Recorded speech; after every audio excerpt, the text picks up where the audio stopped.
you're looking for some calls, go get the card. Find the card. And be careful, but it's very effective. And really it goes back to this. Let me say it one more time. Especially in times when the increased competition, you got to outthink. You got to outplay the competition. We're not going to do it with dollars anymore. Because there's a lot of deep pockets and a lot of big companies. You just got to be better.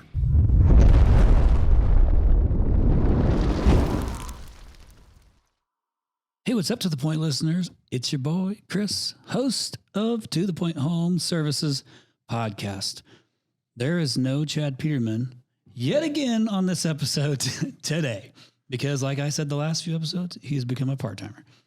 Okay, great. Now, Chad has to listen to every one of those and hear me make fun of him for it, so that's why I do that.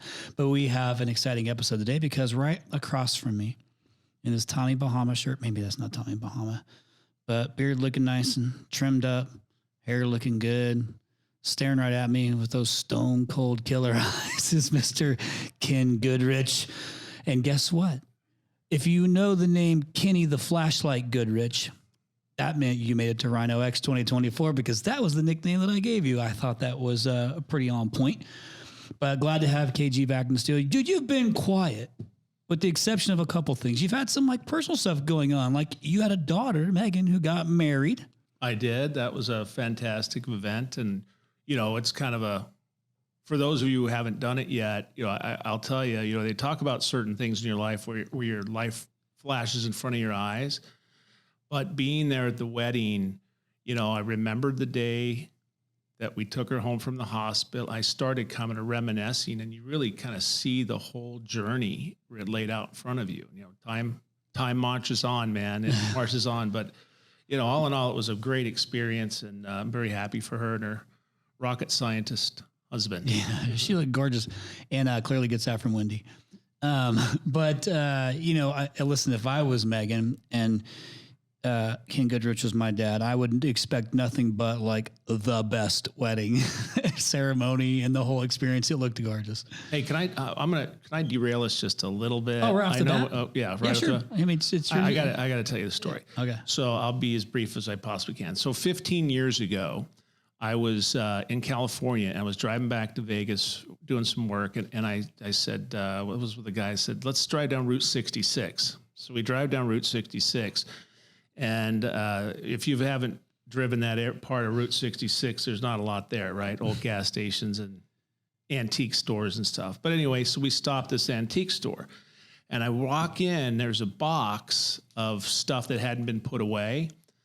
And there was this 20-inch tall Burger King doll, with a big plastic scary head, but soft bodies, old used Burger King doll, right? Like on the top of the head is stamped 1980. So I buy the doll because, my daughter and I always like to kind of play jokes on each other with the ugly dolls and the ugly stuffed animals and stuff, and get them for each other for gifts. And just that's our weird little thing. Sure. So I took the doll and I put it under her covers in her bed, right? And so 11 o'clock that night, she's 16 years old at the time. 11 o'clock at night, I hear her go, "Dad, I know it was you." So the next day, I get up and I have a meeting at the bank. I'm going to meet with the bank and try to get a loan or something. And I get my briefcase and my slacks and nice shirt on, and I go to the bank. And I open my briefcase to pull some stuff out. And the doll, the Burger King, is in my briefcase. And I literally had to pull this 20-inch Burger King out and put her on the desk. That's how I started the bank meeting. And so then a couple days later, I snuck to her school and I put it in her car and I hung it from the rearview mirror so everyone would see the Burger King, and it went back and forth for years, right? Her first night in her dorm room in college, the Burger King ended up in her bed. When she went to Singapore to study abroad, the Burger King ended up in Singapore. I've got it numerous occasions for Christmas and wrapped up in all kinds of different boxes. And so on and on, this doll has been passed back and forth between her and I on special events for this 15 years. At my 60th birthday, you were there. And she presented the doll there at the 60th birthday too. So it's all the antics of the king. So we're doing the wedding. And so the wedding planner says, well, we got to have a special gift from Dad. So how about we do a drone show? And have you seen the drone shows? They're pretty cool, right? Yeah, so awesome. so we made this whole drone show about her and the stars flying out to college with the music background, then the USC logo, and then the rocket flying around the logo, which is him. He's a rocket scientist. And then she's in the music industry. So the music notes spinning around the rocket and the rocket lights up, all this whole story, right? And all the way to the champagne bottle and congratulations at the end. And at the end, my last hurrah for the king is we had a 350-foot tall in the air Burger King head show up with drones, right? Perfect. And then the chef came out with a serving silver training thing. Yep, the tray, like with Tray, you uncover the food. Yep. And he pulls it out, and the king is in there with a tux on. We had a tux made for him, right? That's pretty cool. So this was the welcome night. So they go, so now everyone knew the king's story, who was there, because it's all family and friends, but they're like, how's Megan ever going to top that? I said, no. I said, I don't know. I don't think she can top that one. She topped it the next day. The next day she tops it. This is her wedding day. Okay. So the photographer comes out and says, okay, we're going to do the reveal where you get to see your daughter for the first time in her wedding dress. So come out here and stand here. We're going to video it. And she'll come tap you on your shoulders, and you turn around and you look surprised and give her a hug and all that stuff. I said, okay, cool. So I'm standing out there in my tux waiting. And all of a sudden I feel something's poking me in the back, not really the shoulder. And I turn around, and it was a midget in a Burger King costume. A midget in a Burger King costume.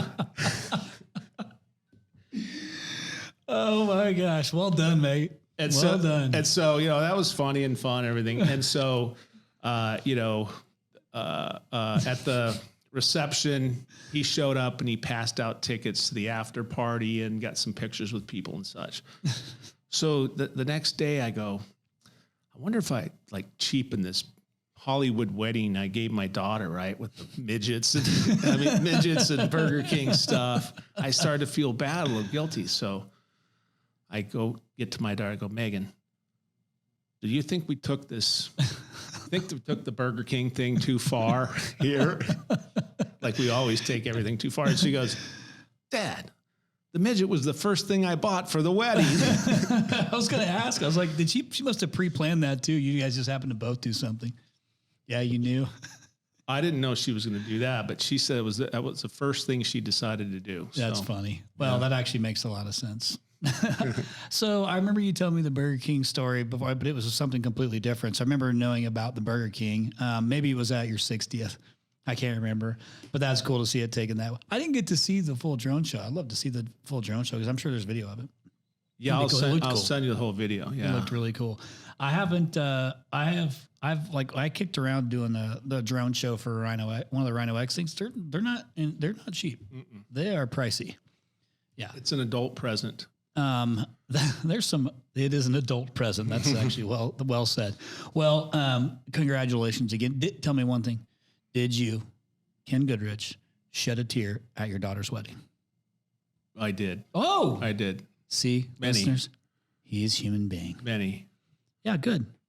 But I'll show you this picture, and then we'll get off the topic. Okay. It was those two coming out, after the ceremony, and they're walking out, and they're looking at each other, and they're just got big grins on their face, like two kids just smiling, like we did it, or look what we just did, and they were so happy, and like that one picture just captures the entire weekend. It was a 3-day event, and it just captures them and the relationship. And while, it's just everything is right about it. Yeah. Just the look on their face. Cause I don't usually see a lot of guys all that they seem kind of dazed and confused after walking off after the ceremony, Man, it's been 18 years for me. So, and the pictures from my wedding day, I look so much different. I I think I got better looking as I got older. Not that I'm better looking, but better looking than I was then. I got better looking with age. Say that. Now I'm just starting to get a little fat. And then, I've been a little quiet because I've been, putting my next move together and, have my head deep in the books and the computers. I just get so excited when all this money gets invested in the space and these guys don't know how to run them and all these businesses starting to splinter apart and such, and all these so-called roll-ups are failing. I just get excited about that for some reason. Well, because you've historically thrived in those situations. Yeah, I have. And so that's actually a great segue, because that's part of what I wanted to talk about on the podcast. But before we get there, I was talking to Ken Haynes yesterday. Mm-hmm. I shot a podcast with him yesterday, and it's been a while. I think it'd probably been since like 2020 since I did a podcast with him. And I talked to him at RYNOx and things like that, but we haven't done a podcast. And I was just asking him for his take, like at where, where he's at with wrench and what he sees from his level. Like, what is his take on the home, the home services market? Like, give me the state of the union of the home services market from his opinion. Just what is he seeing? What is he paying attention to with all those, big brands in that wrench group? What do you, we talked about a couple things. I want to talk about the same things with you, but that's the first one. So like, what are you paying attention to, or what are you seeing? Like, what trends, just tell me, usually you're focused on the right things in any given market, whether it's good or bad. I'm curious to just say, what are you seeing in this home services market? And what are you focused on that you are willing to share? Well, there's a lot more money being spent. It's making digital, cost prohibitive. It's right. Yeah. Middle of July, we've had days when AC repair leads $800. So, yep, makes it hard. Got to make some big boy decisions at $800 a week. Yeah. So we see a lot of that going on. A lot of people poaching, a lot of irrational comp plans for managers and executives. Some of the big groups trying to poach back and forth, but pretty irrational numbers, I think. A lot of promises have been being made to technicians and sales guys, and promises of equity, this and that, because the labor challenge has not got any better. Yeah. Things like that. But a lot of scurrying around, I'd say. I think that this is the time where you got to get really laser focused on your brand and make sure that you're, people know, like, and trust you long before they start Googling anything, right? They got to like and trust you before they start Googling, and all the things that are required to create that brand image. And I think it's time that, we got to go back to some old school guerrilla marketing techniques and stay in front of customers and such. And I'll always say this, and we had this conversation last time I was here, is answer your fucking phone, man. The basics. Yeah, the blocking and tackling of the whole thing. They get so excited and trying to figure out how to outsmart the next guy that thinks he's the smartest guy in the room, that the fundamentals go away. And I can't tell you, and it still holds this truth still holds today. I've told people for decades, you got a struggling business, the easiest thing you can do is go sit in your call center yourself and listen to what's going on for months, and you'll correct the whole business from right there. And I still see that going on today. Yeah, because people don't want to do that. Maybe you go and sit for a few days, but nobody's wanting to dedicate that kind of time to the call center because they think there's something bigger. What the reality is that could be the biggest issue. Because no matter what you're doing, let's say you do have a good brand and people are calling in, the buck stops at that call center, right? They can't book the call. And maybe you are giving too much, maybe you're giving someone else too much power over that call center that might not be as good as, as you, the owner, who's, so maybe you need to go pay attention to all of it. And not to mention, maybe you could learn some things about, better ways to communicate with your customers that are more effective to booking the call, whereas most people in those line roles aren't that creative. They just do what they've been told, and they're not thinking like, how can I make this better and easier? Us entrepreneurs typically tend to think like, how can I make it better, right? How can I fix this, right? Yep. So they're not just going through the motions. We're trying to figure out, how can I make this better? How can I make that better? But I look at it like this. Look, this is a meat and potatoes business, man. Everybody needs air conditioning. Everybody needs plumbing and electrical. It's not going away. No one's ever going to own the market. And so it's just blocking and tackling. And those guys who will block and tackle the best will win no matter what.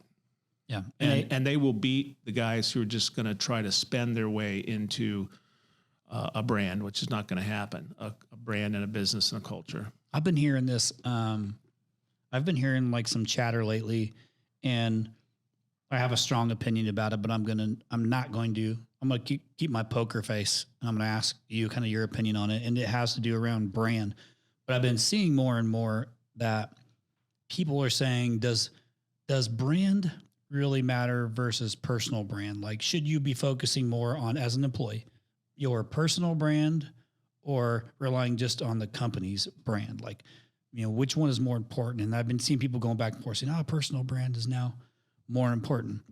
I have a strong opinion about it, but I'd be curious to know what you think. Like,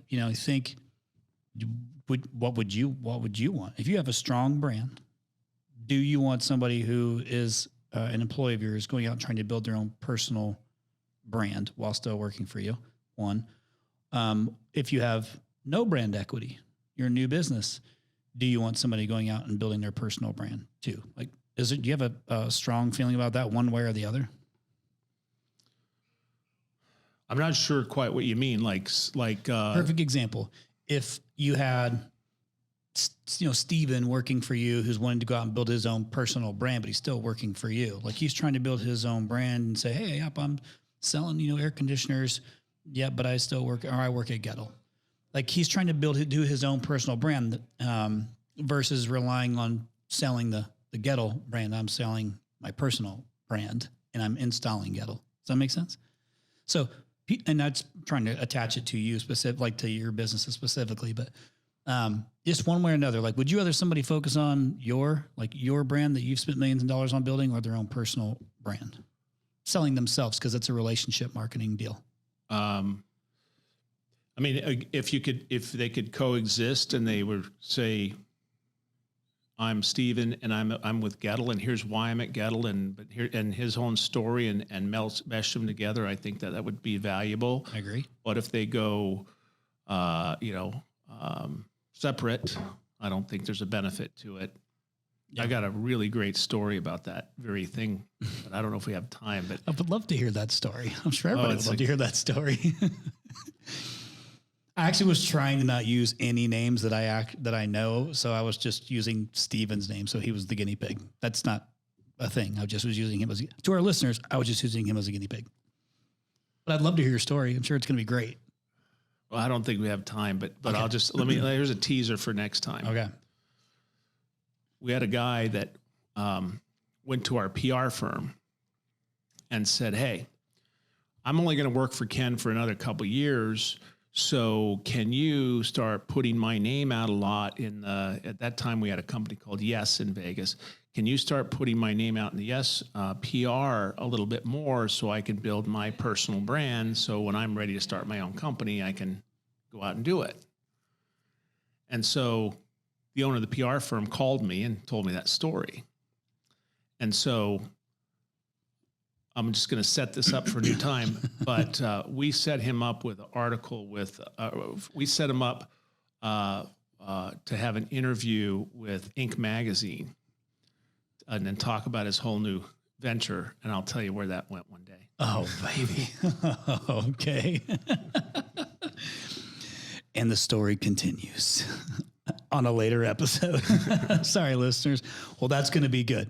I can't wait to hear it. And that's exactly like what I'm talking about. That's the scenario. And I've just been hearing it more and more chatter about it. I guess I'm kind of, my thing is if someone's trying to build their personal brand, it's easy for them to go and use that brand anywhere. I get why somebody would try to build their own personal brand, because if they left you and went here, they still have their brand. But then how does that make me feel as the owner who's built this brand that they're selling and that they, are passionate? Like, I just have mixed emotions about how I feel about those things. And so look, here's the way I think about personal brand, and I may be off and not in touch, and you can tell me if I am or not. I think I have a personal brand, but my personal brand came from a cheap performance, right? Your personal brand comes from actually achieving something notable and representing yourself well, and being a good steward for your industry, a leader for your industry, helping other people, that kind of stuff. That's where the brand comes from. Right. I don't know how you purposely go out and create a brand without performance. Well, on social media, it's significantly easier to do that because perception is reality, right? Like Victor Rancor, that guy, like that. Okay, well, moving on from that one. I didn't say anything. I don't know what you're talking about. Okay, I am going to switch. I'm going to pivot a little bit and make sure that we come back to an episode to finish the story on the Ink magazine. The Ink Man. Actually, it's Forbes. Forbes Man. Then we're going to finish the Forbes Man. So, okay, you mentioned this earlier on this episode that digital marketing is getting more expensive, and it is. Obviously, that's the game that I'm in. Cost per lead's gone up. Search volume has gone down. Not everywhere, but overall, search volume has gone down, and it's like an absolute dogfight. And this wasn't like we didn't see it coming. Like we knew it was coming, so we've prepared for it as best as you can. And this is when I'm grateful that at Rhino we've got tenure, we have the team to win those kind of battles. Like, we're prepared, but we saw it coming. You and I were talking about this time last year, or even earlier than last year. It was even at ACA, we were having this conversation about, hey, what's this year going to look like? And it's pretty much playing out exactly like I think most on your level knew how this was going to play out. So I'm grateful to be around guys like that because I kind of get some extra insight and I can prepare. But I think what I've learned is, a lot of our listeners may have missed the mark on that. Even though we have been saying, hey, man, maybe you just need to focus on blocking and tackling, or hey, just focus on your CSRs, or hey, get back to basics or whatever.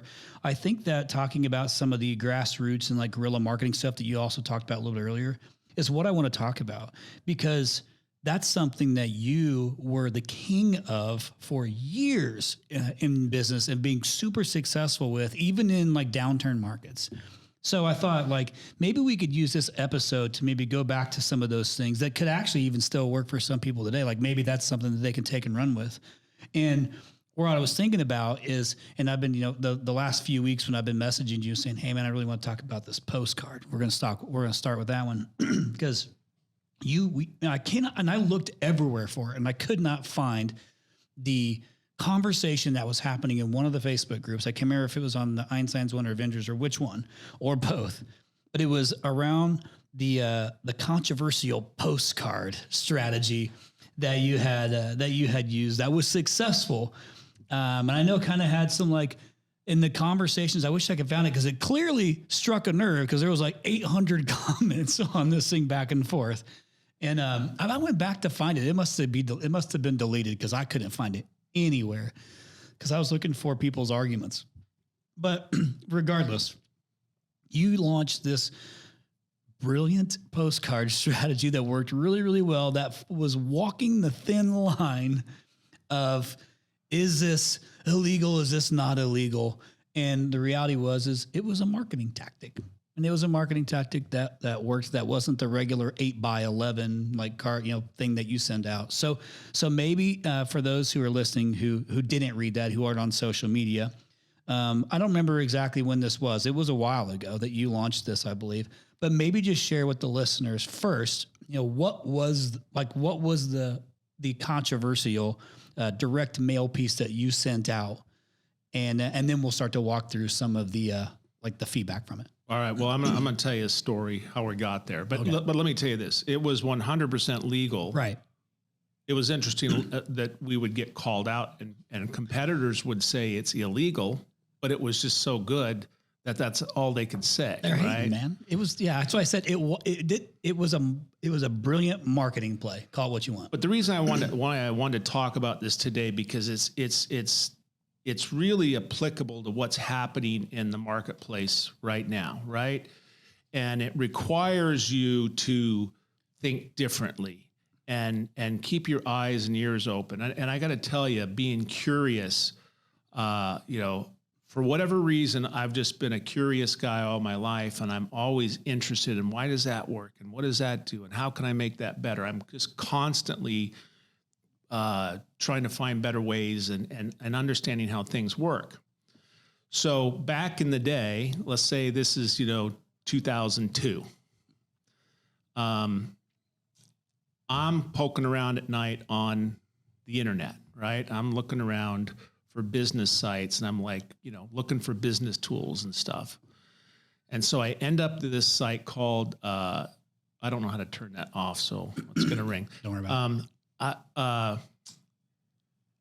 It's called the Small Businessman's Toolbox, right? Probably doesn't even exist. So I like, oh, what is that? Like different tools. So you go in there and it says, finance and, recruiting, and then you click on that link and it gives you a bunch of stuff. And then it went to marketing. So I go to marketing and it said direct mail, because at that time we lived on direct mail. The industry lived on direct mail, and we were kind of the forefront and just really, millions of pieces of direct mail going out all the time, and really measuring performance, trying to get it pushed up from 0.5% booking rate to 1%, all the stuff, and figuring out what makes people look at that card. What makes them look at it and act, and what works and what doesn't work. And Ashley White, via direct marketing, she started about the same time. And so her and I came together, and she was our vendor for this, and she had a great creative mind, and her and I would spend hours on figuring the right word, the right color, the right, the right picture or whatever to go on a postcard or a piece of mail to have people open. I mean, we were sending wedding invitations, that size postcard. It felt like a wedding invitation. You'd open up, it was a solicitation for air conditioning service. We'd send Christmas cards, and you'd open up and we'd get that kind of stuff. So we're always trying to find a way. So anyway, I go on this site and I see, and I go to direct mail, and then I see this ad, How to Build Your Business Fast with Small Postcards by Bob Leduc, Leduc, in Las Vegas. I'm like, well, I'm in Las Vegas. That was awful direct. And I go, okay, how much? $9. So I sent Bob the $9, and he gives me this little pamphlet, maybe 10 pages, and it goes through on how he was the #1 Wall Street headhunter in the U.S. for so many years, and blah, blah, blah, right? Was that the picture that you sent me? Was that pampphlet? Yeah. That old paper, yeah, I still have paper? it. Yeah, I still have it. Yeah. Okay. And it goes through it on how he wrote the message, and how to get the postage, and, how to measure them, and all, like how to put it all together. It was just a nice little instruction manual. So I call Ashley.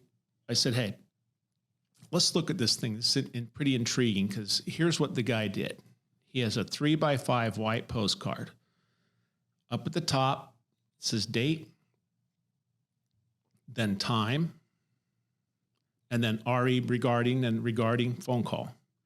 And he would put, please call Mr. Jones at this number. He's been trying to reach you. Sally Smith, executive assistant. Okay. And that was his whole marketing ploy. And then when people would call him, he'd say, hey, why don't you come work for Goettl and not, okay. Not, he was a recruiter, right? Gotcha. But he just put in there that people they just couldn't not call him. They're like, what is this about? And it was so compelling. He had an extremely high success rate of phone calls and getting people on the phone. Now, obviously, this was before digital and LinkedIn and all the other ways that you can get this done, but that's what he used. So at the time, I guess this was 2001, because I bought my first plumbing company in 2001. And so I said, okay, how are we going to get some plumbing leads? And I said to Ashley, I go, let's just try this out. And then you buy a list of houses over 10 years old in this specific zip code that we do well in. And when they answer the phone, we'll say, it's time to get your water heater flushed, right? That's why I've been trying to call you, right? And let me go back and say, it's a perfectly white card. And then we had a dot matrix printer font. So it looked like it came out of dot matrix. And then on the front, it had the mail receipt, the stamp thing. Seal. Seal. And our name and return address. Okay. But that's all. It didn't say much about the company. Didn't even say a price, nothing. Please call Mr. Jones at this number. He's been trying to reach you. Sally Smith, executive secretary.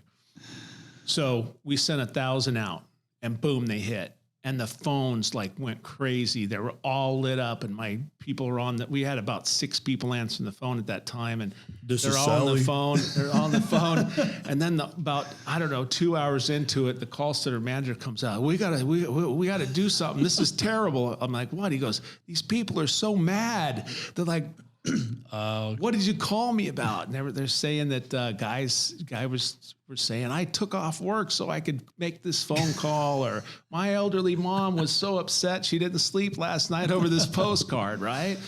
And it went on for 3 days.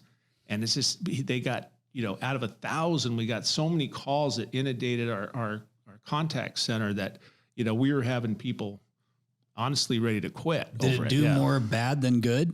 We booked no calls. Okay. I'm sure we got hundreds and hundreds of responses. Thank God there were no online reviews at that point. Yeah.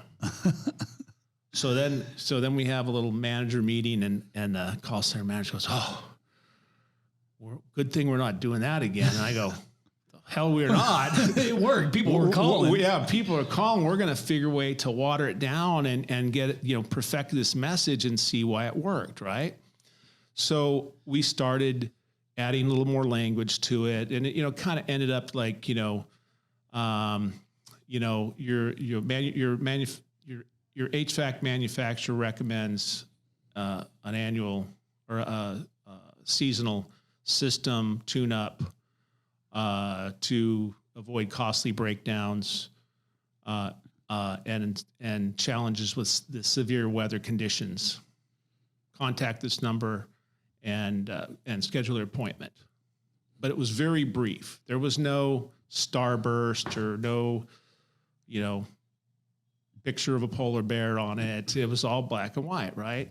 And they started to work. Now, they started to work so well that we were started to grow the business by great gains. This little white postcard, it was the least expensive thing you could do. We had a very direct message, not salesy. It's like, severe weather is coming. Call us now to get your air conditioner ready. Here's the number, basically. Right? So no like direct call out on anything in particular to any homeowner, like a piece of equipment or anything. It was just a straight, simple, easy, direct message. Got it. Okay. So we started there, and we started to take business, man. We started, the phone started ringing, and it worked very well. And we did get a lot of feedback of people saying that, this card looks official. You're trying to hold yourself out as a government agency. I'm like, how? It's a white card with black printing, and it says our name on it. I don't know how that's, being looking official, but everyone got freaked out about how it looks so official. And so one day the contractors board calls me in and wants to talk about it because they're getting complaints from competitors, and the competitors are saying, like, our service customers get these cards and they think they're from us, and these guys are taking our customers. And I said, well, it has my company name right here and license number. I'll comply it. I don't know how they would believe it's somebody else, but they called us. They may have called us. Hey, but look at it. Yeah. It's not your problem. Right, not your fault. And, the contractors board starts going, well, it looks so official. I go, where are we getting this official thing? It's a white card with black black type, dot matrix type. It's not official. So we want to make it more, we want you to make it a little more advertising like. So over the time, we would try to appease them, and we would title it service request or service notice. And we would try all kinds of different words and combinations. And then as it evolved and we really got it to some critical mass in that area, then we would start to say, get your tune-up before severe weather conditions. We're offering a rebate credit of $49 to blah, blah, blah, blah, blah. Call this number by this date, right? But it was very simple and a very straightforward message, and it got you to look at it. So these are some marketing fundamentals that, you could probably tell me better why it worked that way. It was no clutter. It went right to the message. People were intrigued by it. They got a 3-inch stack mail. They pulled that out first. What is this? So there's some sort of psychological connection to that, but they must have attached it to something. And I think one thing that would have made sense is if it was legal, then you're like, there's a fear of it being like something's wrong. If they read it that way, it has to be to me, it has to be the dot matrix, the font, that maybe that played something into it. Maybe that it was just black and white, because that's not normal. Like people are trying to fancy them up too much. I wonder, but everything has a psychological piece to it, right? Like you had to have picked that piece to look at it because it looked like something that made you feel a certain way. That's the only way I can make sense of it. Which is, one of the concepts of great marketing, right?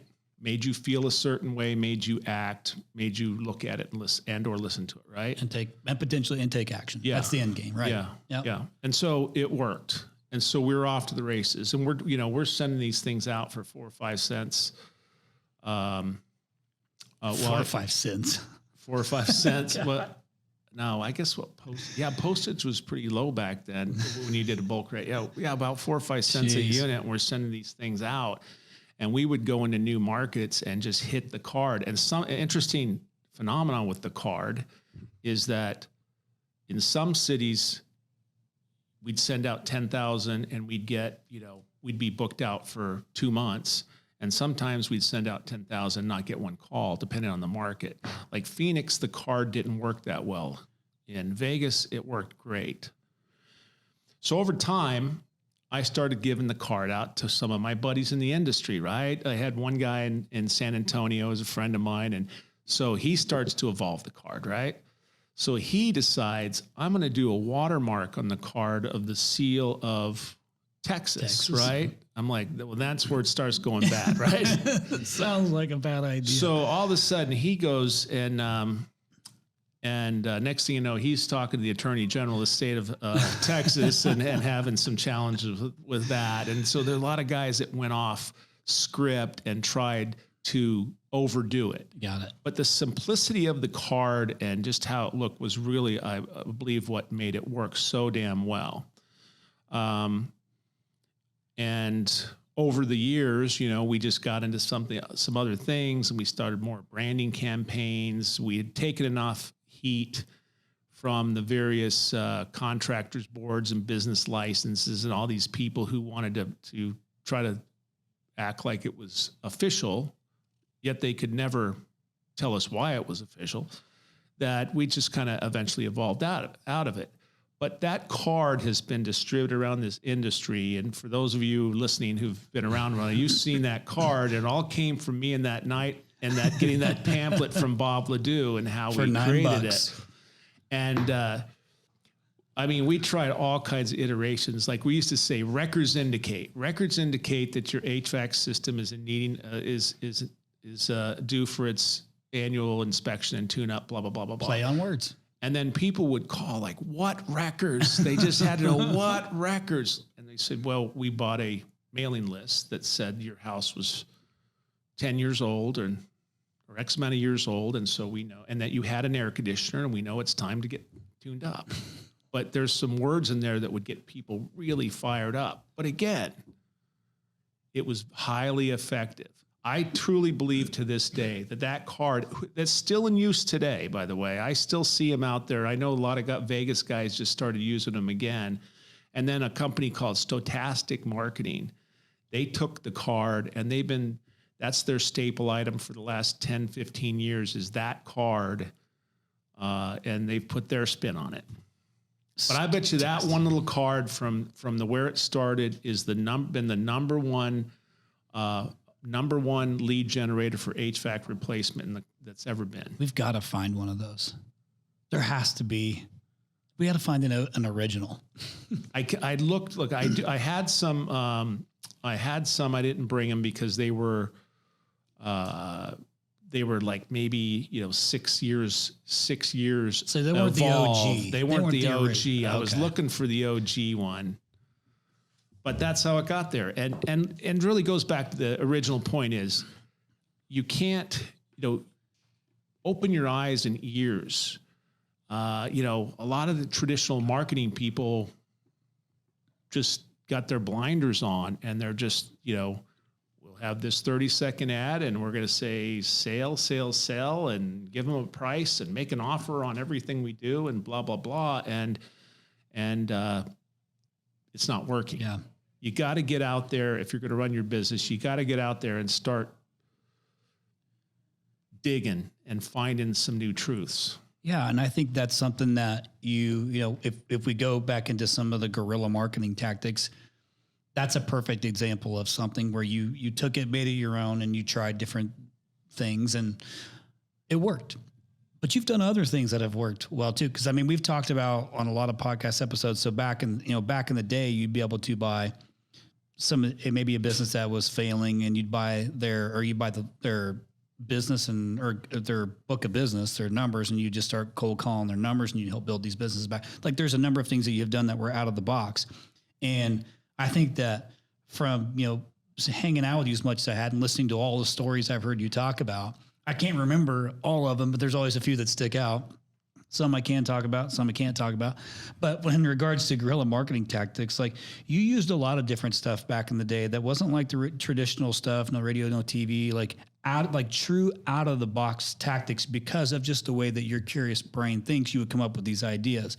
Can you think of any others or like any other stories like that on some different tactics that you have done that were successful off the top of your head? Well, let me tell you this. We've been canvassing for 25 years. Always had a canvassing team, and canvassing works still today. Canvassing built the whole pest control industry. Canvassing built Orkin. Canvassing built Terminex, all the big ones. Rent-A-Kill. Canvassing built them all. And especially more out east, canvassing is the number one lead gen for home remodelers and such. So anyway, I figured that out years ago. And so we've always had a canvassing team, and the canvassing kind of goes like this, especially preseason spring and fall, where you go in and you can round up a cul-de-sac or even several cul-de-sacs and get to a subdivision where you're saying on this date, all our trucks will be here and, sign up and we'll give you a reduced rate. But can you imagine going in on a Saturday, for instance, and, you have 4 trucks and they all bang out, 10 tune-ups each, sell a few units, this and that, just converge on it at one time, things like that. But canvassing still works today, and we still have, canvassing teams out there knocking on the doors. That's one. Yeah, that's one. Yeah, it's been weird to think on. Like, I'm taking my Rhino hat off, putting my Redbird roofing hat on, and I think about, man, could that card have worked for our roofing business?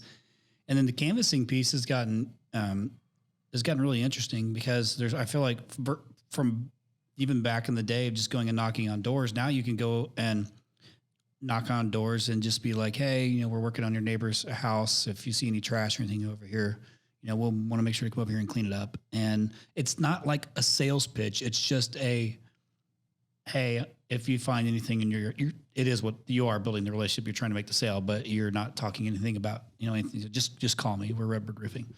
So that's kind of like when I think about canvassing. I don't know a whole lot about it because it's not my world.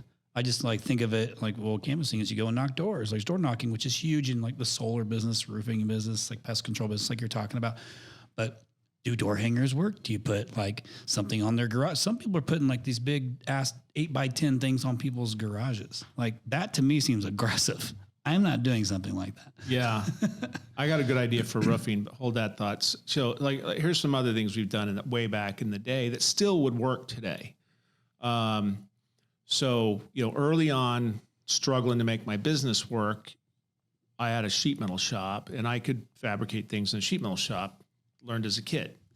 And so I'm from Vegas, a lot of taxi cabs. So the taxi cab guy comes over and says, hey, can you make me this thing that mounts on the back of the cab? And then I'm going to slide different signs and advertising things on the back of my cabs, right?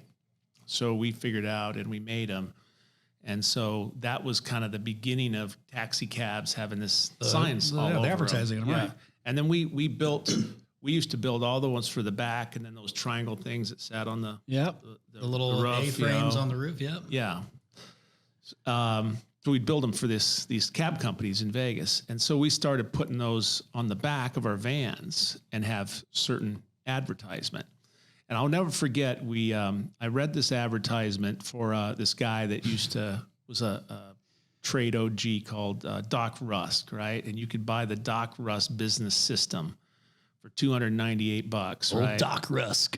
And so he showed some of his ads, and he was a big Honeywell electronic air cleaner dealer, the biggest in the country, right? And he showed his ads on how he sold these air cleaners. And there was a newspaper ad that said "Dirt for Lunch." That was the newspaper ad that he would put the title is "Dirt for Lunch."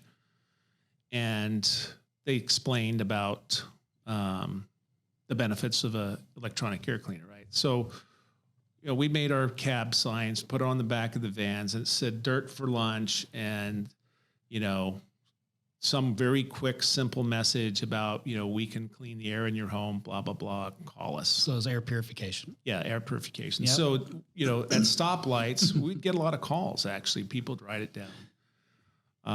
So I mean, that's a method. We have those trucks are advertisement vehicles, right? So you would make these at your sheet metal shop and then put them on the trucks? That's great. Yeah. I can't stress enough about, referral programs. It's a very big discipline item. You got to keep in place your business. Sometimes we're good at it. Sometimes we're not so good at it, but, referral programs, there are companies literally in the home service space that have built very large, reputable companies only by referrals and keeping a disciplined approach to referral programs. Have you seen any work? Which is very low cost per lead. Yeah. Yeah. I mean, for sure. It is interesting though, when you, I was sitting in a board meeting, a couple weeks ago in Chicago, and I was looking at one of the businesses, that I'm not doing any marketing for, but one of the businesses in the portfolio. And when I looked at all their top clients, their top 10 clients, 9 of the 10 were all referrals. 9 of the 10. And then, I mean, I looked at digital marketing and there's a lot of lead diversification, but there was like only 1 in the top 10 that was a referral. On the other business, 9 out of 10. I was like, holy shit, like we're not pushing referral business. It's a discipline. But when you think about it, it should be one of the first things you think about. If you're going to a happy client and asking them for a referral, it's just, you got to get past the own comfort of asking, but I think it's more comfortable than asking somebody, like cold calling them. Right. So, to me, it's just a discipline thing that makes a lot of sense, and it's back to basics. Back to basics, asking people for, potential customers. Yeah, and even if you have the most sophisticated branding and digital strategy in the industry, all these fundamental things still need to be in place in your business. Yeah. You agree? Yeah, absolutely. Yeah, I mean, from at Rhino, I think we still have room to work on that discipline in particular. We don't do any outbounding. It's kind of like there's no outbounding because of I guess you could say there is because I'm going and speaking or this podcast, right? But so much comes in that I think they get away from asking for referrals. By the way, outbounding still works, man. It's still a viable lead source. And, I kind of fell into that one. it used to aggravate me. People call me on my cell phones and try to sell me cabinet resurfacing or something, right? And they all start out with the same way. How are you doing today? Yeah. That tips you off, right? Yep. It's a telemarketer. So I'd let them go through their whole pitch. And then every time I'd say, or I still do this today, actually, I'd say, so, hey, so let me ask you something. How do you do over there? Do you make any money at the cabinet resurfacing place? I know where this is going. And, well, I know we do okay, blah, blah, blah. I said, well, listen, man, you ever think about getting something better, like where everybody has a need all the time?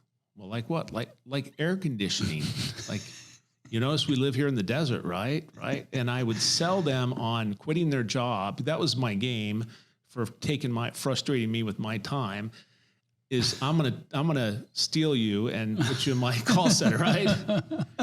And so, even to this day, someone calls me, I'll let them do their pitch, and then I'll solicit them to come work for us, right? And I've got a number of them. But the way that I figured this whole thing out on how the benefit to outbounding is. Cabinet resurfacing lady, she kept my number for 2.5 years and called me one day and said, okay, I'm ready. Are you ready? I said, I'm ready. Come on over. So she comes over. 2 years later. And I said, look, this was, we were a little smaller. I said, look, all I need you to do is, I have 10 technicians and here's the schedule. Here's the board. I need you to the night before, 2 nights before, be filling this schedule. Everybody has to have a call on all these call spots, right? That's your job. Fill the schedule. And you're going to go through former clients. I'm going to keep buying defunct companies. I'm taking their database. I'm going to keep feeding you databases to work off of. We'll buy you lists if we have to, but just keep filling the schedule.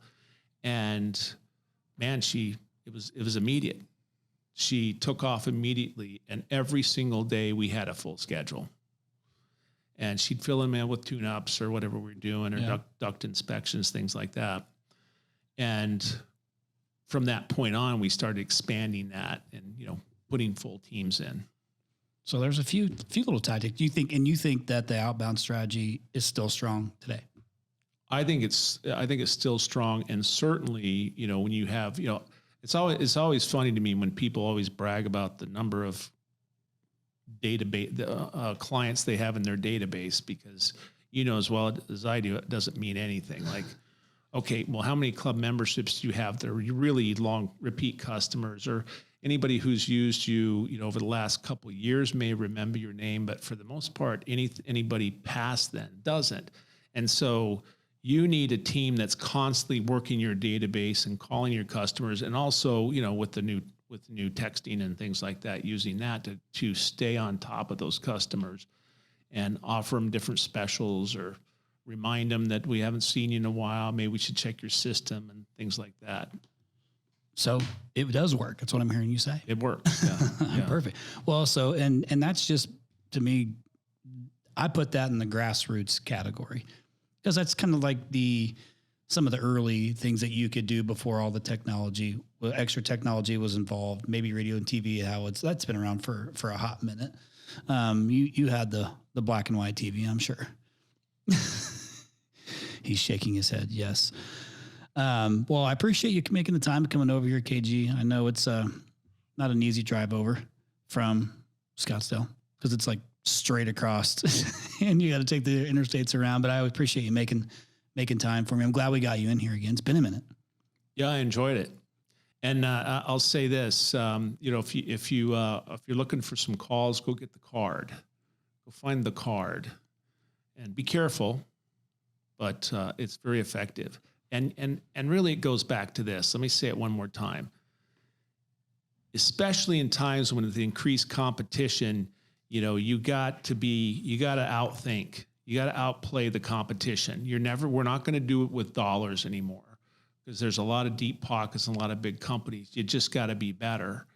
And you got to be better. All the key fundamentals, the blocking and tackling, the disciplines inside the business, like booking those calls, like the referral programs, like staying in touch with your customers, I'll say this, Service Nation Alliance, of which I'm a member in, but they always had this, they always push this, that we should be communicating with our customer base minimum of 3 times a year, right? Some way. And they had different ways of doing it. One way that I did try that was very effective was they got a Valentine's Day card. They got a St. Patrick's Day card. They got a Memorial or Labor Day card, and they got like a holiday card, right? Just from the company, not necessarily selling something, but just to stay in touch and on top of those people. Yep. Just the basics. Yeah. Yeah. So you don't always have to sell something. You're just trying to keep top of mind so that when something comes up, they're thinking of you. Yep. That's right. Yeah. Blocking and tackling. Mm-hmm.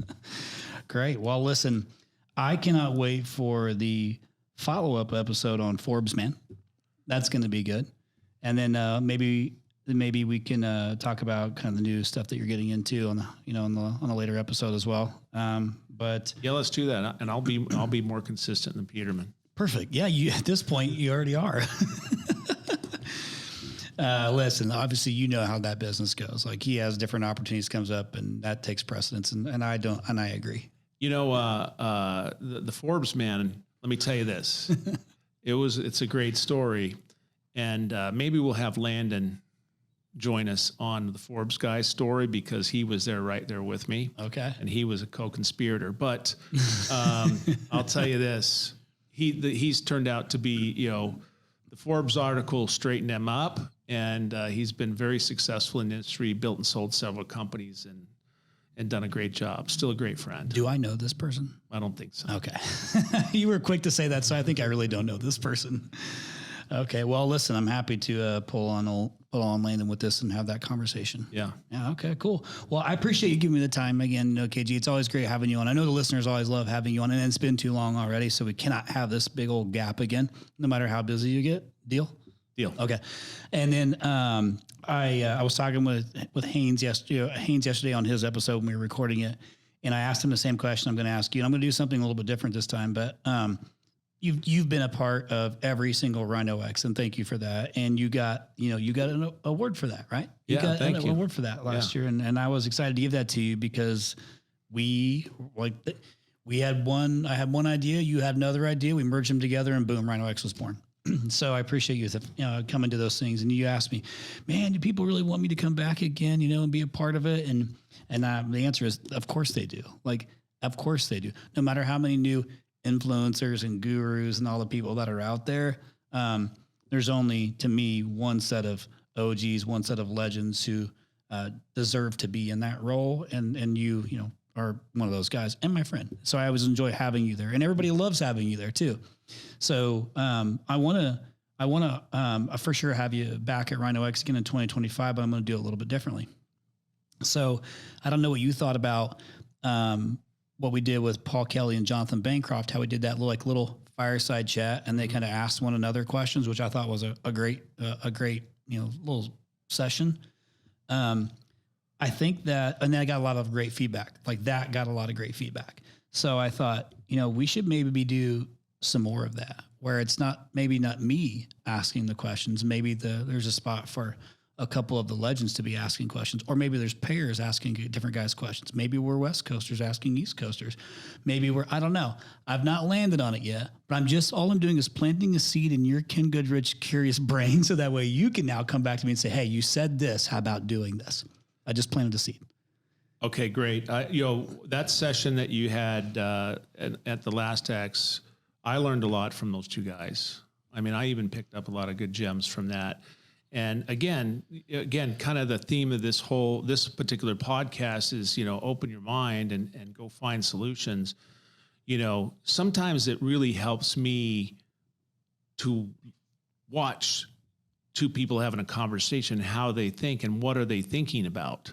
It's interesting to me, even in this private equity world, while they don't know the nitty gritties necessarily of us Viet Cong who've been running this business the way we've been running the business for decades in our tunnels and little cars and stuff. But they do when when I listen to them think about the business and the how to scale and or how to increase its value and benefits for the shareholders and such, I listen, because that's a key way that I learn, is listen to each other people, how they think and what things they're thinking about, and gets my brain kind of opened up to new thoughts. Yeah, you're always being a student. We've talked about this many times. Yeah, You're still constantly learning and taking things from other people.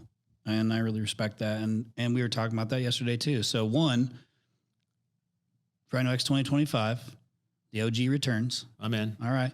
And then we'll think through that thing together and see if we can't come up with something that's a little bit different, this time around versus the previous 4 seasons. And by the way, these last 4 RYNOx, like I've always had to one up myself. I think I've done it. I feel like I've done a good job on one upping.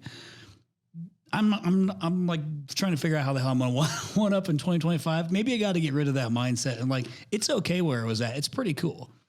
And I don't mean by like making it bigger. That's not the option. I just mean like, what else can I do to make it stay a unique experience, but still, the main thing is people want to come and hang out, and be able to actually spend time, with you or with, Dave or Ken or whoever's coming. And they get to do that. And you guys put the time in with them. And that is what makes the event so successful. And I have to like go back to that. Like that really is what the event's about. The other stuff is just the dog and pony show. I want it to be fun and a cool experience. Maybe not a midget Burger King guy, but I'll take it into consideration. Now you just gave me an idea. Oh gosh. But look, I think the event is unique, and it's nothing like anything I've seen in the industry, and I've been to a lot of events in this industry, right? So it's unique, it's first class, it's exclusive. I think you're doing all the right things in it. I'm sure we can talk off camera, and we can brainstorm on a couple other things that I'll throw at you what I'm thinking. Love but for the most part, I think you're doing a great job and a great service to the industry and a great example for the other organizations to figure out how to pull together really nice events.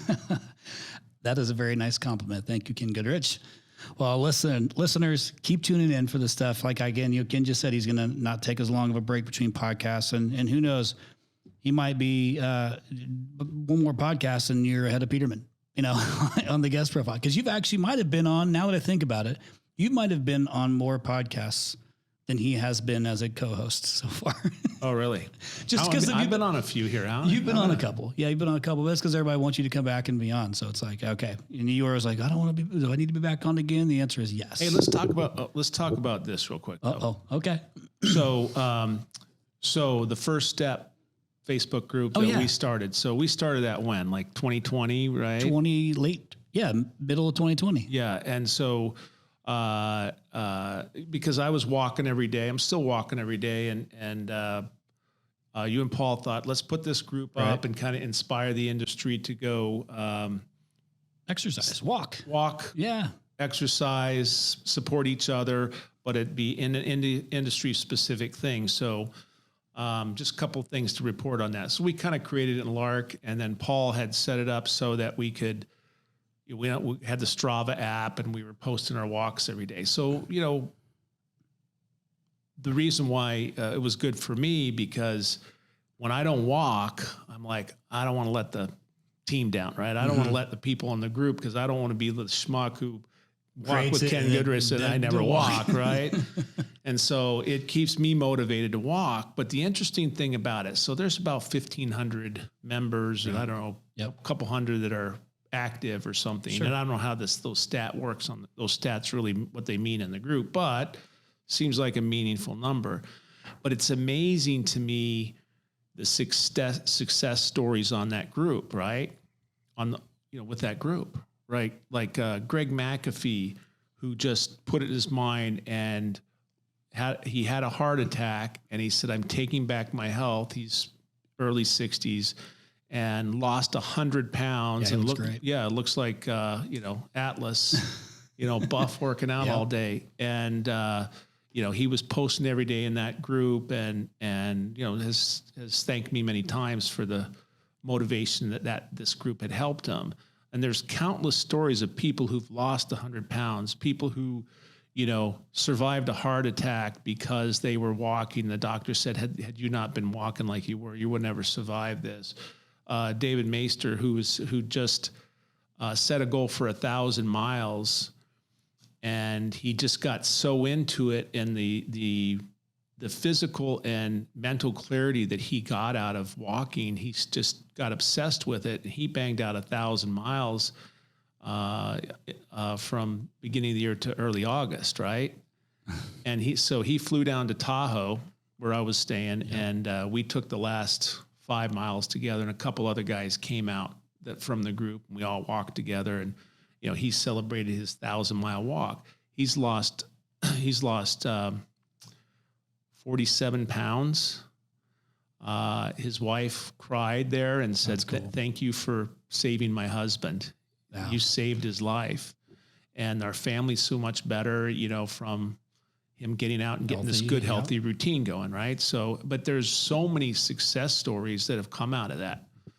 So I just got I got contacted the other day from a pretty big magazine who's going to do a whole feature on that, the first step. Sweet. And everything we've accomplished with it. So great job. Thanks for getting us started on that. Well, I remember, God, I can't believe that's been 2020. It's been 4 years ago. Yeah. And actually that's just a couple of the stories I've seen people post in there, or that I've heard like off the side. So it is cool that you had some of the people starting to come to Tahoe and finish their walk with you. I thought that's a pretty cool thing. But it's been helping a lot of people. So if you're listening right now and you know what he's talking about, you can go to Facebook. There's a group. It was The First Step with Ken Goodrich. Yeah. So go and join it, and it should motivate you to walk and do something. And if anything, it's if it's not a weight loss journey, that's okay. It's just about, going out and exercising and your physical health and help, for me, anytime I'm doing something physical, it helps my mental health. So go and get involved in it. Yeah. And I throw, time, every so often I'll throw a little business stuff, cause it's all industry people. I'll throw some business stuff, just kind of get people think about other things. Post some of the books and stuff I listen to when I'm walking, and I don't know, it's a neat little community. And my vision for it though was still is if we can get companies to get a meaningful number of people per company and start to have competitions, get the people in the office walking around their offices and things like that, share pictures, and see if there's some competitions could be had, and just kind of positively affect the entire industry by simple moves like walking. Yeah. And using your influence to do it. Yeah. Yeah, absolutely. I thought it was a great idea. And obviously it still continues to grow, and you still see people posting and still motivating people to do it. So yeah, but I have to, because if I didn't have some reason, I probably wouldn't get up and walk. If I didn't know I was going to be embarrassed, I would probably wouldn't walk. There's a little pride attached to it. So he's doing it. Well, I think it's cool, and it's cool to watch your journey over these years. And I mean, it's one of the, in this industry, I know I've told you this a lot. It's been cool for me to watch how you've shifted over 4 years and like used your influence to do so much good in this industry. I didn't know you before. Like, I knew of you, but we didn't know each other until 2020. So pre that, I just knew of you and the business. So that's the only experience I've had with you. But even in that, like watching your transformation has been pretty badass. Well, thank you. You're welcome. So, okay. I was supposed to be done with this podcast like 10 minutes ago. So I know I'm going to be late for a meeting, but we were on one and it was good. So I stuck with it. But I appreciate you making the time to come in here, like I said, and sharing these stories. Like, it is inspirational. And again, the whole point of this podcast, if you look on the wall behind me, it says it's a podcast that gives back. That is the point of this whole thing. That is when we get to the point. Point is like, what can we do to help you, the listener? Doesn't always need to be business. It can also be if there's other tools that you need to use. I think mental health is incredibly important. I think physical health is incredibly important. And I think both of those things can play well into your business. The better you feel, the better your home life, I think the better you are in business too. You're not being drugged down by something, that's making you go to work and worry about shit. Like, you can be all in on work. So that's where I think something like this is super helpful. Like, so go join the Facebook group if you haven't already and follow along. But appreciate you coming in here, KG. Next time, we've already set the stage for We're going to talk a little bit about what you've been doing and what you've been building, because it's already amazing. Of course it is. And then we're going to talk a little bit about Forbes Man. And I'm going to text Landon Brewer and say, hey, Landon, do you want to join us for Forbes Man conversation? And he's going to be like, I know what you're talking about. And he's probably going to say, yeah, I'll join you. Here, let me give you one last teaser on the Forbes Man. Okay. We did it on April Fool's Day. On purpose? On purpose, you scheduled it on April Fool's Day. That's all I'm saying. Oh my gosh! Okay, listeners, you got a couple of new nuggets from Ken on the guerrilla marketing tactics. Some of the some of those outside the box tactics are things that Ken's use, or just some of the basic blocking and tackling. So maybe go back and use and do some of these things. Take a look in the mirror too. And again, we were just talking about pride. I've been saying this a couple times, but don't let your pride get in the way of growing your business. If you don't know how to do something, stop saying you do. Like, go and find some answers to figure it out. Like, you're worth it, your employees are worth it. Do the things. But sometimes maybe you just need to go back to trying something you've never done before, like something as simple as a postcard that's white with black text on it that says attention or attention, whatever it is. But try something. You don't got to do everything, but you got to do something. No 0 days.